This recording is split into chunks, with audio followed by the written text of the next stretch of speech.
শীত এলেই যে পিঠাটার কথা মনে পড়ে সেটা হচ্ছে ভাপা পিঠা আর চিতই পিঠা। তো ভাপা পিঠা মোটামুটি আমরা বানাতে পারলেও অনেকেই আছি এরকম ছিদ্রযুক্ত আর এমন নরম তুলতুলে চিতই পিঠাটা বানাতে পারি না, আর বানাতে গিয়েও সাহস পাই না যে চালের গুঁড়ো, দুধ, গুড় সব কিছুই নষ্ট হয়ে যাবে এই ভয়ে।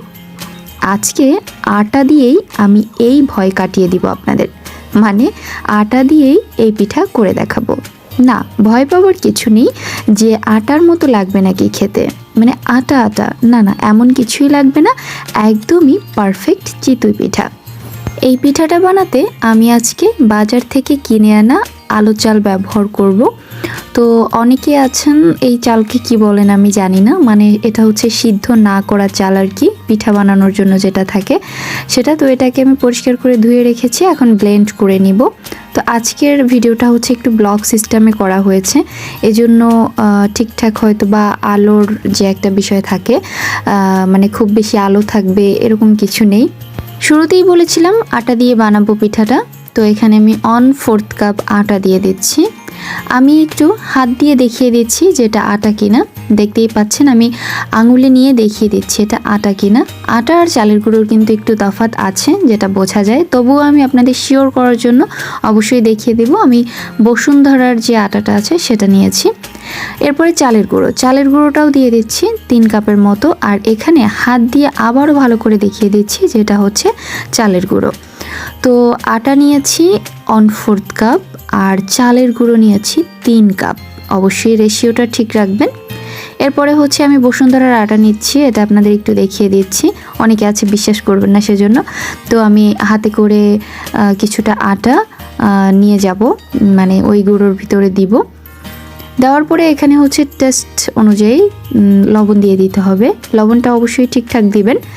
লবণ দিয়ে দিচ্ছি, আর হচ্ছে এরপরে কুসুম গরমের থেকে একটু বেশি গরম পানি দিয়ে দিচ্ছি, মানে আপনার হাতে সহ্য হবে এমন গরম পানি দিয়ে দিব। তার আগে এই সব কিছু একটু ভালো করে মিশিয়ে নিব। তো অল্প অল্প করে পানি দিতে হবে আর খুব ভালো করে মাখতে হবে। দেখতে পাচ্ছেন কিভাবে মেখে নিচ্ছি, অবশ্যই এইভাবে মাখবেন। অল্প অল্প করে পানি দিচ্ছি আর খুব ভালো করে সব কিছুকে একদম মিশিয়ে নিচ্ছি। হাতের দিকে খেয়াল করবেন অবশ্যই যে কিভাবে মেখে নিচ্ছি, এটা কিন্তু অবশ্যই অনেক বেশি জরুরি। তো দেখতেই পাচ্ছেন আমি কিভাবে মেখে নিচ্ছি। জাস্ট আমরা যেভাবে ডিমটাকে ফেটে নিই সেভাবে ফেটতে হবে, জাস্ট এখানে খুব ভালো করে ফেটতে হবে যাতে কোনো ধরনের কোনো লাম্পস ক্রিয়েট না করে বা লাম্পস না থাকে। আর এভাবে কিন্তু ফেটে নিতে হবে, এভাবে কষলে কষলে মেখে নিতে হবে। দেখতেই পাচ্ছেন আমি একটু কাছ থেকে দেখিয়ে দিচ্ছি, দেখেন ব্যাটারের যে থিকনেসটা আছে এটা কিন্তু আরেকটু পাতলা হবে, এই জন্য আর একটু পানি দিয়ে দিচ্ছি। তো পানি দিয়ে আবারও এইভাবে করে মেখে নিচ্ছি, দেখেন একটু উপরের দিকে উঠিয়ে জাস্ট নিচে ছেড়ে দিচ্ছি। এভাবে করে কিন্তু অবশ্যই মাখতে হবে। আর এইসব স্টেপ কিন্তু ভুল করলে পিঠা জালি জালি হবে না, তারপরে ফুলবে না, এরকম অনেক ঝামেলা থাকে।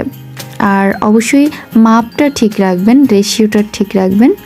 এরপরে একটা ছোট একটা চামচ দিয়ে আর কি এভাবে আমি উপর থেকে নিচে করছি যাতে আমি বুঝতে পারি যে এর যে ঘনত্বটা আছে এটা কতখানি। তো মনে হলো যে আরেকটু পানি দরকার, তো আরেকটু পানি দিয়ে খুব ভালো করে আবারও ফেটে নিচ্ছি চামচ দিয়ে। এবার দেখতে পাচ্ছেন ব্যাটারটা কেমন হয়েছে, আমি বারবার দেখিয়ে দিচ্ছি ব্যাটারটা কেমন হয়েছে। এখন মনে হলো আরও একটু পানি দরকার, তো আরেকটু পানি দিয়ে দিচ্ছি। আর পানিটা দেওয়ার সময় অবশ্যই একটু হিসাব করে দিবেন যাতে খুব বেশি পাতলা না হয়ে যায়। তো এবার কিন্তু এটাকে একদম পারফেক্ট একটা গোলাতে পরিণত করলাম। যাই হোক, এবার চলে যাব আমরা এটাকে ভাজার জন্য। এটা কিন্তু আপনারা গ্যাসের চুলাতেও করতে পারেন, জাস্ট আমরা খুব বেশি মজা করার জন্য একটু পার্টি করার জন্য আর কি একটু বাইরে রান্না করতে গিয়েছিলাম, অন্য কিছুই না। যাই হোক, এবার চলে যাচ্ছি। মাটির খোলাটা কিন্তু আগে থেকে রেডি করা ছিল, তো মাটির খোলায় হচ্ছে ব্যাটারটা দিয়ে দিচ্ছি।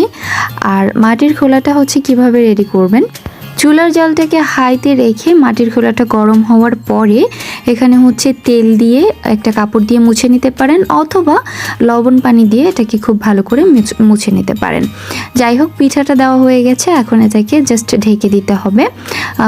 বেশ কিছুক্ষণ পর পিঠা দেওয়ার প্রায় 1 মিনিট পর হচ্ছে ঢেকে দিয়ে পারফেক্ট পিঠা ওঠানোর জন্য কিন্তু ঢেকে দিয়ে প্রায় 3-4 মিনিট অপেক্ষা করেছি।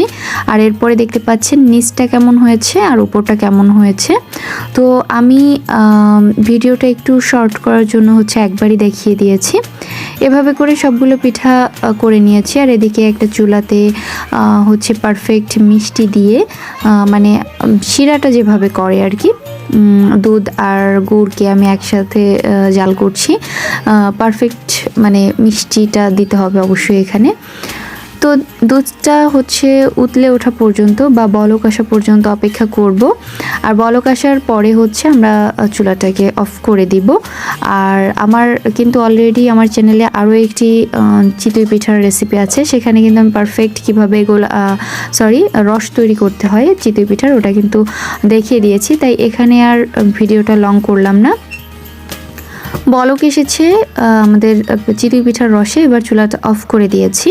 এবার এই গরম দুধের মধ্যে গরম চিতই পিঠাটা দিয়ে দিচ্ছি। এই যে দেখতে পাচ্ছেন, একটু আগে যে পিরিজে করে যেগুলো দেখিয়েছিলাম সবগুলো আমি দিয়ে দিলাম এভাবে করে। আর অপেক্ষা করব সারা রাতের জন্য।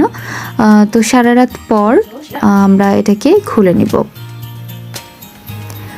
সারা রাত পর একটা প্লেটে আমি 3টা পিঠা উঠিয়ে নিয়ে আসলাম।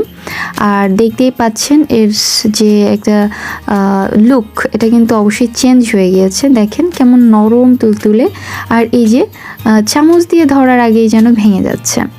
দর্শক, এভাবে ট্রাই করবেন অবশ্যই বাসাতে।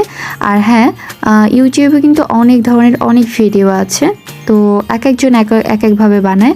তবে এই পন্থাটা অবশ্যই একটু ট্রাই করবেন, দেখবেন যদি রেশিওটা ঠিক থাকে তাহলে আশা করি কোনো সমস্যা হবে না।